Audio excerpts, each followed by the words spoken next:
But didn't they make them out of rope? Wasn't that like a thing? And like a towel rolled around it? No, I saw Fifi's made out of gloves. Gloves. It's Yep. gloves with like a bunch of lotion. You'd see people walking to the bathroom with like a box of black gloves that they had taken from a Over their guard. shoulder. Yeah, like nonchalant, like this was okay. Don't worry, girl. They ain't talking about you. Welcome to Fifi world. I'm so glad we started. That's the show. Great. And welcome to Uncarcerated. I'm Leigh Scott. I'm Kevin Scott. And we're back. Unbelievable. Unbelievable. So much has happened in the year hiatus we took. Yeah. We are like the Game of Thrones of podcasts. You have to we're GTA 6 of podcasts. People already forgot. Just never gonna come out. But to be fair, both of us have been super busy. But we're back. We're gonna start doing some more shows regularly, and this all will live on our new website, uncarcerated.org. So there'll be a place for you to find it and for you to find other creators that are justice impacted, find their blogs, articles, artwork. But yeah, we didn't intend to take a year off. We talked about doing the show a lot. We just couldn't get on the same page. And it wasn't for lack of effort in our lives. We've been super busy. So I thought we would kind of hit the reset button today, just the two of us, and talk a little bit about what this last year has been like in the sphere of the work we do, and a little bit of what's to come for this show and for some of the things we've been working on. How have you been? It is actually, as you were talking, I was thinking about like what actually has happened like in the last year, and it is a wild amount of stuff. Honestly, there's been like a tremendous amount of work stuff, even just like personal life stuff. Uh, a wild evolution, honestly, but cool stuff. Wow, yeah. So I guess work wise, Yeah, I think that's a good place to start. I do want to say that this is the hardest time. Both Kevin and I work in the field of social work, advocacy, activism, social change, and it's the hardest time to do this work and also the most necessary time to be doing this work. Yeah, we're up against a lot. It does feel like each morning I am going to wake up and I'm going to swim against the stream all day long. It's like how it feels. It's definitely like it's a grind. There's friction, but also beautiful things happening within that, super necessary and wonderful. Like there is headway happening. There are many positive things. It feels exhausting because there's so much messaging to the contrary, like sort of against what we're doing all the time. So it feels like defunding of things, and yeah, for sure. Yeah, there's like a defeatist mindset, I guess, in some circles as well. So yeah, you're sort of like fighting a practical battle, just sort of like resources in the day to day, the nuts and bolts, and also there's like a mental and emotional I don't know if it's if it's really a war, but there's some sort of like element of like the mental and emotional part that's exhausting to work against too.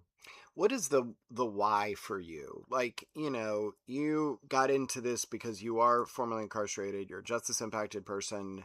I don't think you really knew the places this would take you, and your career I've watched it just since we've known each other.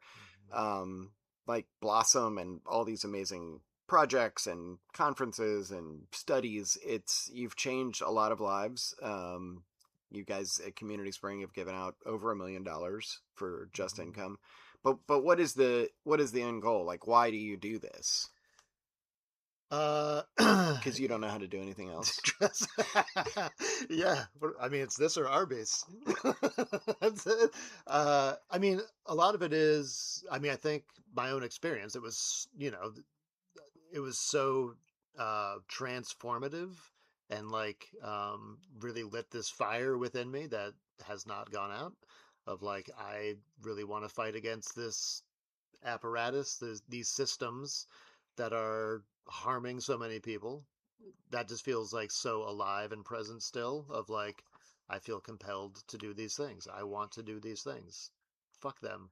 I want to work against them on some level. And then like separately, like just another huge why is just seeing the impact right before our eyes. I think that we have like this sort of privilege of working in like I'm not really a huge fan of like the front lines, but like we are working with people every day. And so like seeing the real world impact of the things that are happening is like really, it's hard to like walk away from that. Like I know this to be um, life altering work that we are involved in. I see the positive impacts, and that can be like very small. It can be just the light in somebody's eyes. It can be a smile. It can be like somebody warming up.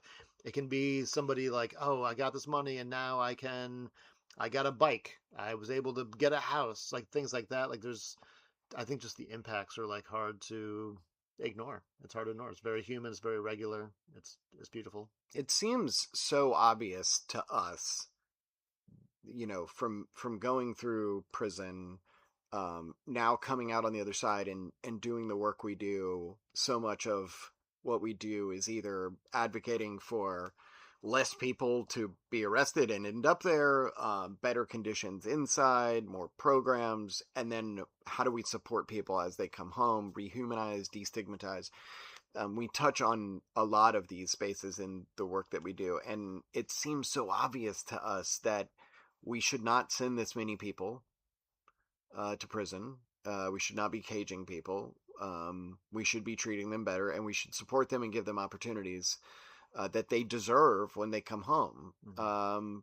It seems obvious to us, and yet so many of the conversations we have are about people who don't think of it that way, that it isn't obvious to them. Well, why is that? Is it just it's ingrained in us that, like, the police and a cage is the answer to everything? There can't be another way. I mean, like we were just talking about this morning. I mean, because the U.S. is such a juggernaut of incarceration, it is just sort of baked into the cake. Like this is just how we do business. Like the solution to social problems is a cage. That's not true. However, that is exactly what we double, triple, quadruple down on all the time. There's so much momentum and resource going towards that, despite it being the least effective, most expensive solution to social problems. It's not actually working. However, we have so much of our culture, our effort, our energy, resources directed that way that it's almost unthinkable to not do that for us. I mean, to your point, Florida even more so. Yeah, I saw that our community here, the sheriff's department budget is $42 million a year. Social services was like $2.8 million. It was such a difference. And I said this during the film, and I've said this before, never one time in doing this work, whether it was working at a shelter or a reentry organization or now with, families that are homeless, never one time have I thought, what would make this situation better? Handcuffs in a cage. Never one time. And I've dealt with breaking up fights. I've dealt with people that were escalated, overdoses, addiction, substance use, quote unquote, crimes were happening. And I never thought, I really need to pepper spray this person and lock them away. I've always thought, how do we help this person? What is the next right thing to do? Yeah, it's never been a good call. It's right. 0% of the time. Yeah, I mean, so, yeah, there is a lot of, I think most people don't think it through fully, or they just haven't had personal experience enough to have shifted that way of thinking. I think most people are sort of operating in their day-to-day lives like, yeah, that's what we do. That's how we handle this stuff, without close enough touch to make them reconsider that. And that is the point of this show. That is the why of this show. We want to bring you as many stories of people as we possibly can, the folks that we serve, the folks that we work with, so that we can present to you maybe another way of thinking about these things. Like, how does someone end up in the back of a cop car? How does someone get through the court system and wind up in jail or prison or violate probation? Like, why do these things happen if you have not had these firsthand experiences? Or maybe your only experience with this is like watching Law and Order or one of the 5 million cop shows that's on CBS. If that's your experience, then we encourage you to listen to the show and maybe think about it from another way. So, Kevin, catch us up on everything for the past year with Just Income. I know that the study and the data came back from UPenn. I know that Mm-hmm. you all did a whole nother round of giving out that Skrilla, giving out Skrilla. That's what we call it. Yeah, catch us up. Holy shit. Okay. There's a lot. There's a lot. Okay. So, looking back a year. So, in February or March of 2025, the results were publicly released from our randomized control trial, the study that we did with UPenn. They did a deep dive quantitative and qualitative analysis of our pilot year of giving folks who'd come home from incarceration a guaranteed income for a year. So, spoiler alert, the people that got the money did better than the people that did not get the money. Oh my God. Who saw that coming? What a surprise. But the way that showed up was very surprising. So, even for us. So the question that everyone always asks first, because we deal with folks who've been incarcerated, is what did this do to incarceration and reincarceration, recidivism. And so the folks that got the money, their reincarceration rate was 31% lower than folks that did not get the money. Holy shit. Which is massive. Which basically points to money being a massive contributing factor towards reincarceration or lack of money. So that was huge. Big headline is a guaranteed income keeps bodies out of cages. And Period. Just for frame of reference, recidivism numbers, if that's your goal for your organization, let's say you work at a reentry organization or a financial literacy organization or a mentorship program, and you want to make a dent in recidivism, you're trying to aim for 1 or 2% degrees. I think the recidivism rate in Florida, what do you know offhand? What it is? I know Alachua County was one of the highest in the state. It kind of goes up. It varies depending on how you do. Is it rearrest? Is it return all the way to prison? There's a bunch of competing numbers. Yeah. Really. But yes. But 31% far eclipses any program that I know of. So massively. Yeah. And to make it even more striking, the data that we are looking at with this UPenn report was the calendar year of 2022. And in that time in Alachua County, there were no other reentry resources. So it really was a barren landscape, which kind of gave us this really amazing petri dish to sort of look at. All we did is we gave people money and we treated them with excellence. And so there were no other existing resources here locally in terms of reentry support. So the fact that the numbers were that good makes it all the more compelling. And I'll kind of get to how it has evolved since. So, yeah. That number was 60% in Florida, by the way. 60% are rearrested within 3 years. Okay. So yeah. Amazing. Far eclipsing, to your point, any existing traditional reentry correctional models that we're aware of, at least. So, yeah, recidivism, reincarceration way down. Financial resilience and security went up.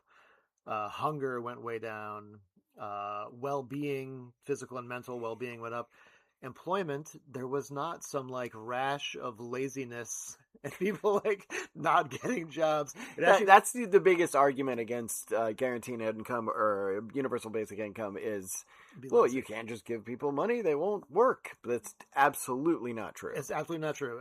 The opposite tends to be the way it goes, where people take the money that they get, the guaranteed income, it provides them with resources to get to work, whether that's transportation or clothing, or they have a cushion. They don't have to take a desperate job because they have a little more financial security. They can pay for a certification or a GED 100%. Right. It's so many things go into, getting a better job. And so jobs actually improve. So all in all, really great outcomes from the pilot year, and that was the calendar year of 2022. So it takes a long time. We studied the 12 months of people getting the money, and then the 6 months afterwards to see if there's any sustaining impact. So these numbers are actually even more compelling because it goes into a phase when the money had stopped as well. So this is there's a lasting impact.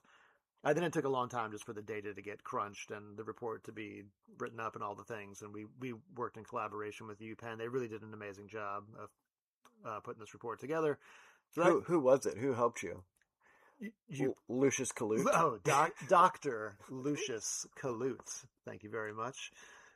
Blessings to him. He's amazing. Any reason I can find to say that name, I It's will do awesome. it. He's Yeah, such a it's so great good. guy. So yeah. Lucius was one of our main researchers and did a lot of the qualitative work. Came down and hung out with us in Gainesville several times over the course of the study, and really got a lot of keen insights from our participants.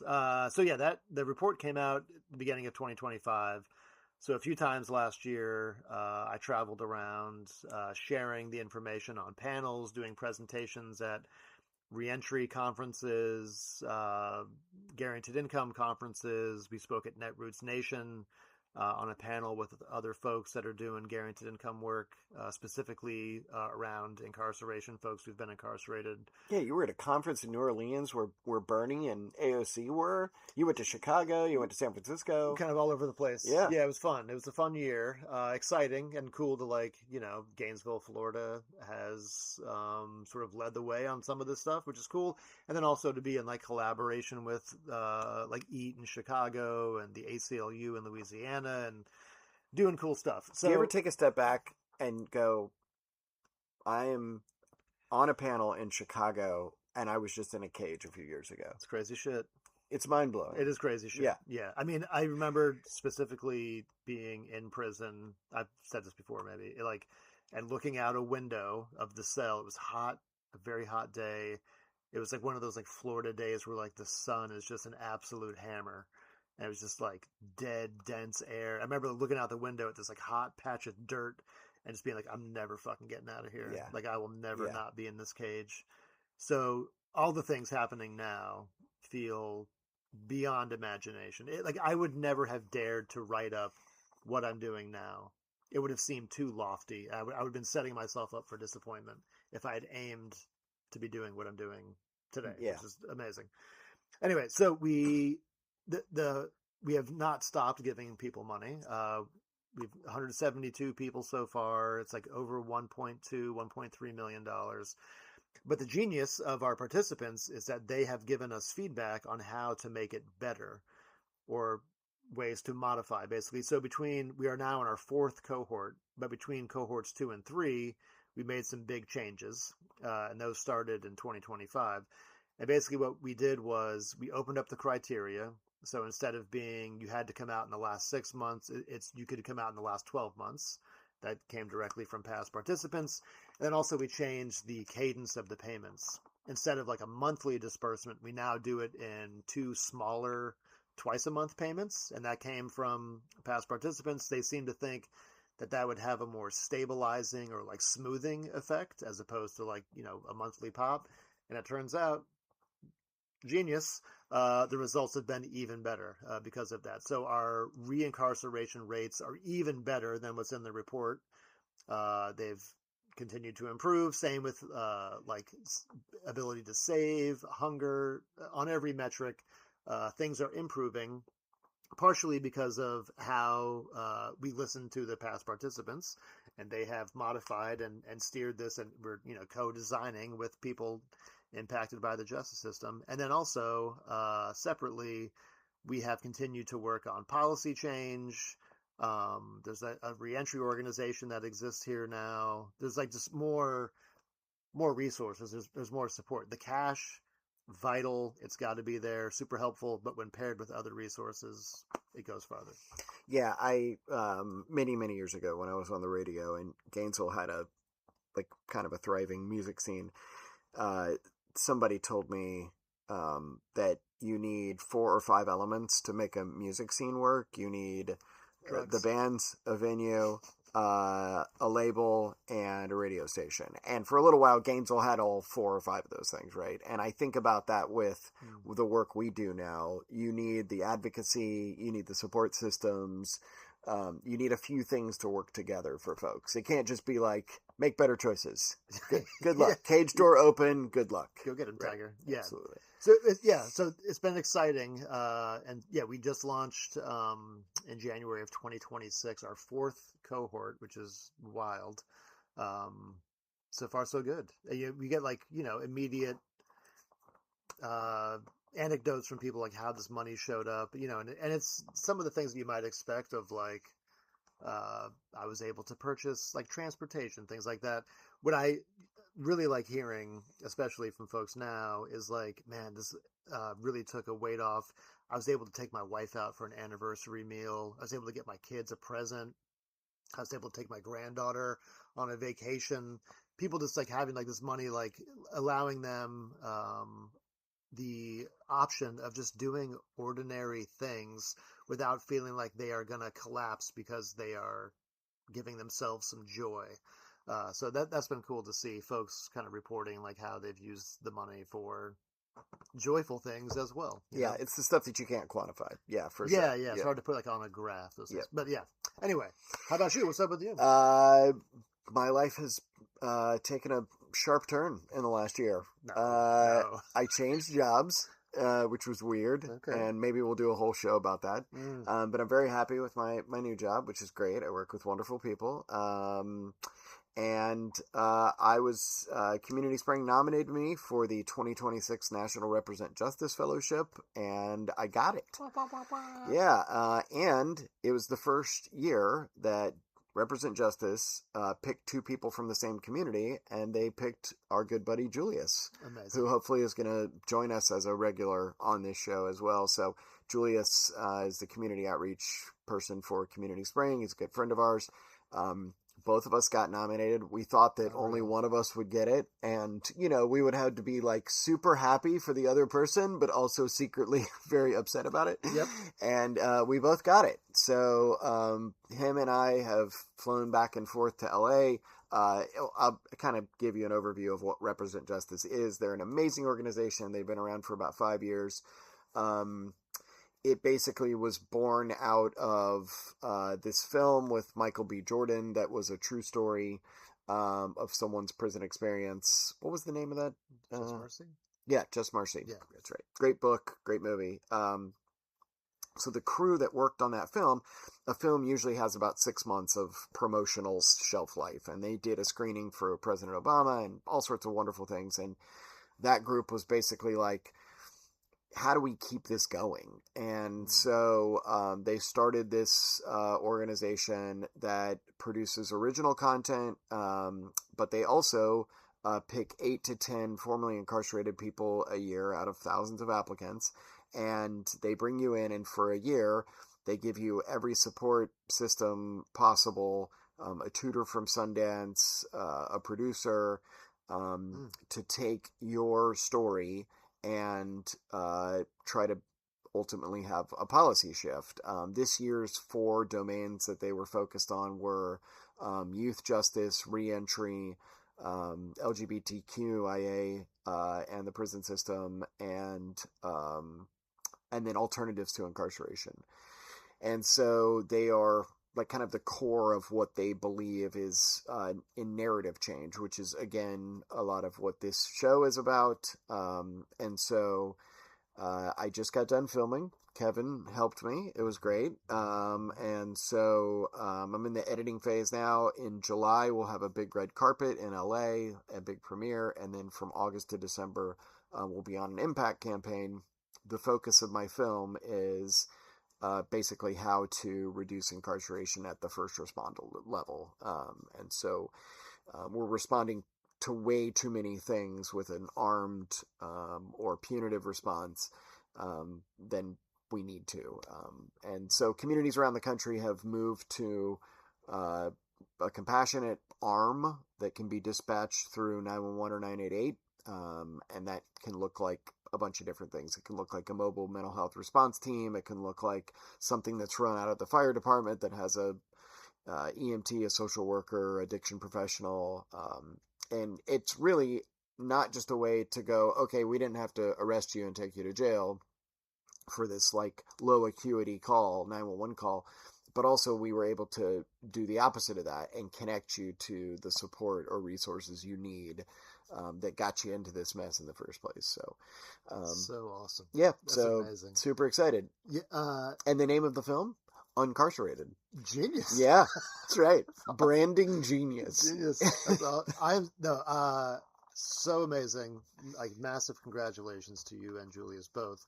Uh, really cool to see. I mean, I know you guys as people. I see you. I work alongside both of you in different ways, and I see how you guys are in community. So really amazing to see your individual stories will be uplifted, and your visions and your art, your craft will be kind of out there. But then also like really cool, just that's going to be like really shining a light on the amazing stuff happening in Gainesville, Florida. I never thought you would both get it. And I remember when I guess you guys got the news, Julius had like texted everybody like, oh, I got it. And I was like, oh fuck. And then you called me and I couldn't pick up for some reason.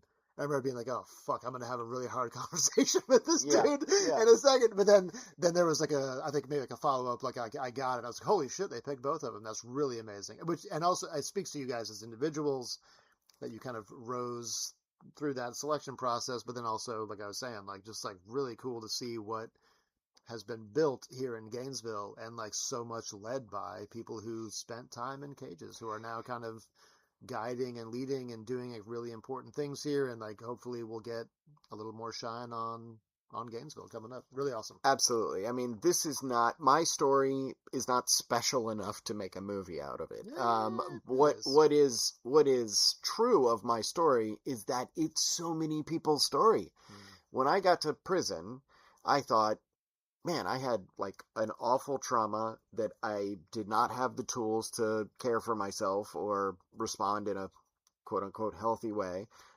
It was met at the hands of the police and a millionaire judge. This is pretty unique, right? Like people, if they looked at, what I went to prison for, they'd be like, Jesus, you're not supposed to be in here. mm, File an appeal, right? mm-hmm. But as I made my way from dorm to dorm, prison to prison, and heard people's stories, I was like, oh my God, this is so many people's stories. Yeah. So many people don't need to be here. What they needed was affordable housing, mental health support, livable wages, but what they got was a cage. And that experience of meeting other people who had a story like mine was what inspired me to start this show, because I was like, people need to hear these stories and see what the through line is Yeah. so that we can, push back on that. I gotta say, Kevin, the uh, process of getting selected for this film and then uh, writing and working on this has been really incredibly healing for me, because when I Mm. first got to LA, I've wanted to be a filmmaker my whole life. Like I grew up wanting to make movies and be on Saturday Night Live, and like that was my goal. I have zero talent, so that's why that did not happen. That's a But huge problem. huge setback. I did not know that when I was 8 years old. You have to Fair. actually have talent. Uh, But I wanted to do this my whole life, and I get to LA, and we're in our first meeting, and the imposter syndrome kicked in big time. mm, I like heard what my other fellows were working on in their communities and who they were, and I was like, I do not deserve to be here. But mm, as I've made my way through this process, I'm like, oh wait, I actually do belong here. Like we have done some really cool things here in our community, and this is an interesting story, and I have a way to tell it that I think is interesting, and it links up with a policy that I feel very passionately about. So just the process of getting to do this has been really amazing. how do you, are you excited, nervous, the vulnerable part of you, like releasing this into the world? How do you feel about the ensuing actual, like once it's out there? Yeah, I mean, I haven't seen the finished product yet, but I was Mm. thinking about that the other day, that I'm putting my most embarrassing moments on film, and uh, you know, the incidents that got me arrested, the inhaling duster, is such a like weird thing. It's not like I had a DUI or something. It's such a, for me, it's still a very embarrassing thing that I did, and now I've put it on film for a bunch of people who may not have ever had an experience like this, or like don't get why somebody would self-harm like that. And Mm-hmm. so that is it, like I I am a little nervous about what audiences, if I'm in the same room at the same time, like what their reaction will be. And Yeah. for the people, back to the beginning of our conversation, for the people who think, yeah, you definitely deserve to be locked up. Like, that was the only Mm, way you were going to get sober or healthy. Like, you needed handcuffs, you needed to be yeah, good for tased, you. right? Like, so, Congrats. yeah, Yeah, I'm a yeah. little nervous about what that response will be. Yeah, I wonder, I mean, I'm happy that to hear you say that like there's been like some sort of healing through the process so far. I wonder if that will like continue as you as this is shown, as you're in rooms where you're like doing screenings, as you kind of like continue to hear more feedback. I wonder if that'll like No, the first time I get change. criticism, I will completely self-destruct. Just, I Right. want that to be known now. Hell yeah, hell yeah. I would love to hear positive reviews only. Yeah, yeah. No, but, I mean, I wonder if like the healing will continue to like evolve, and I'm sure it will over time as you get more like people like will resonate with your story, or you'll make them think about things in a different way. I'm sure you'll hear positive things as you go. So anyway, I'm excited for. I want to see it too. Selfishly, I can't wait to see the end product for you and for Julius. I'm jealous I won't be there for the big screening, but I'm sure I'll be around for seeing this for years to come, which is very exciting and a cool thing to have in the world for you as an individual and just for as an advocacy tool that will live on and on. It's really Yeah, amazing. Cool yeah, as shit. yeah. That's the cool thing about the Community Spring campaigns. As we wrap it up here, Community Spring changed my life. It changed your life. Mm-hmm. The fellowships have all done such interesting, amazing things within the time frame that they had. But what's been crazy is the work that got done 2 years later, Mm. on fair chance hiring, or, the jail phone calls that are free, like whatever that thing was that the seed got planted and some progress maybe got made. Mm-hmm. And this film really is indicative of that, Oh yeah, here we are like 3 years later and we're making a movie about that's so what we crazy. talked about. So It's so wild. Yeah, I mean, things never happen like immediately. Like there's always like some like sort of slow germination process where like the seeds are planted and like yeah, you can actually see the result like 3 years later. It is crazy, but it's really neat to see that like those seeds, the things that we've been working on, all came from people with like direct experience of like yeah, this is being led by people who've been through it in collaboration with people who know how to navigate systems, and the combination's killer. I feel like Community Spring has like really built something extraordinarily special that has continued to evolve over the years, and the impact just keeps expanding and expanding. It's fucking crazy. Yeah, and these films are a part of that. It's like a sprouts of all those things. Yeah, pretty cool. yeah, and I think Community Springs serves as an example. If you're listening to this show, congratulations, you're one of 8 people. But if you're listening to this show, Yeah. uh, and you are in a position to hire someone or rent to someone or give someone an opportunity, Community Spring is the example of, look what happens when you open a door for somebody. Mm, They kick it down. mm, I mean, Community Spring opened its doors. Lindsay and Max took a chance and said, we're going to hire, this motley crew of formerly incarcerated people, and look at the amazing things that happen. mm, That can happen at your job, in your community, in your life as well, if you give 100%. somebody opportunities. Yeah. Yeah, it's cool to see. I mean, honestly, just getting to know people, talking to people, normalizing, humanizing all the things. People will surprise you in a positive way, for real. This has been fun, Kevin. I'm super excited to keep doing this with you and You, talk about all the things. It's like we never left. for real. It's Yeah, like we it's never exciting. I left. feel like it was like sort of maybe like a necessary pause to invest in these things that we had going on in the world. But I'm excited now to sort of pick it back up and have more conversations with people, hear more stories. Every time I talk to somebody, I'm like, God damn, you are so interesting. There's so much cool stuff happening. I'm excited for more, for Yeah, real. we have a lot of stories, and I'm excited that we have a place that everything will live, Mm-hmm. uncarcerated.org. Everything will live there. We're still building it, but it's up, it's live. All the shows will be up there, and if you have a story that you would like to tell, either your personal story or something adjacent to you, if you've been impacted by the justice system, reach out to us, uncarceratedpod@gmail.com. That's uncarceratedpod@gmail.com. And you yourself, if you're a creator, if you have art or something you've written, a poem you've written, and you want to be a creator, your stuff can live on uncarcerated.org too. There's a little button where you can be a creator. excited to like have a hub of creators there. It's not just us who have stories and interesting things to tell. We're here to kind of cultivate that for others as well. So proud of you. You're amazing. Love you. Love you. Okay, bye. Bye.